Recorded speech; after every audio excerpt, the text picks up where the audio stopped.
কলেজের ভিতরে ধুমধাম করে পালিত হলো এক প্রাক্তন ছাত্রের আইবুড়ো ভাত। সেই ছবি এখন ভাইরাল গণমাধ্যমে। একটি শিক্ষা প্রতিষ্ঠানে এমন ঘটনা ঘটায় উঠেছে নিন্দার ঝড়।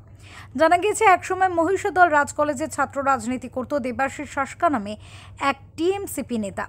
বর্তমানে তিনি রাজ কলেজেরই অশিক্ষক কর্মচারী। তারই বিয়ে উপলক্ষে রাজ কলেজের ছাত্র সংসদের রুমেই হলো আইবুড়ো ভাত খাওয়ার অনুষ্ঠান।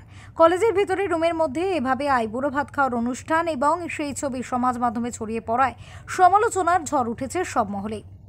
এই কলেজেরই গভর্নিং বডির প্রেসিডেন্ট পদে রয়েছেন মহিষাদলের বিধায়ক তিলক চক্রবর্তী। এমন ঘটনা বাঞ্ছনীয় নয় এবং বিষয়টি সম্পর্কে খোঁজখবর নেবেন বলে জানিয়েছেন। শুনেছি এবং কেউ বা কারা বলছে ঘটনা এটা স্টুডেন্টস ইউনিয়ন অফিসটা সকলের জন্য।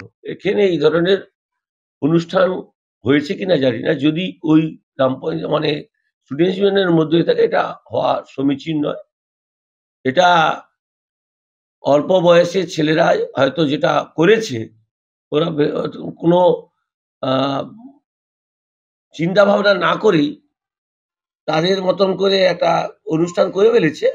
এটা কোনোদিনই হওয়া উচিত নয়। যদি হয় এটা ঠিক না, কোনোদিন এটা করাই উচিত হয়নি। অন্যদিকে ঘটনার বিষয়ে খবর নেবেন বলে দায়সারা উত্তর দিয়েছেন কলেজেরই প্রিন্সিপাল গৌতম মাইতি। অ্যাকচুয়ালি আমার জানা নেই, তবে আপনারা বলেছেন, শুনলাম, সেটা একটু খোঁজ নিয়ে দেখব কতটা সত্য বা কোথায় কি ঘটনাটা ঘটেছে।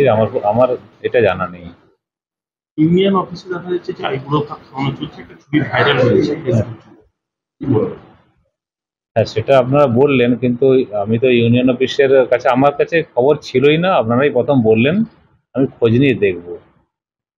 যদি ঘটনাটা ঘটে থাকে তাহলে সেটা অবশ্যই এটা অনুচিত। আর খোঁজ নিয়ে আমি দেখব পুরো ডিটেলসটা আপনারা যেটা বলছেন। এই ঘটনার ছবি ইতিমধ্যে ছড়িয়ে পড়েছে বিভিন্ন মাধ্যমে। সমালোচনার ঝড় উঠেছে সব মহল থেকেই। শান্তনু পানের রিপোর্ট, ওঙ্কার বাংলা।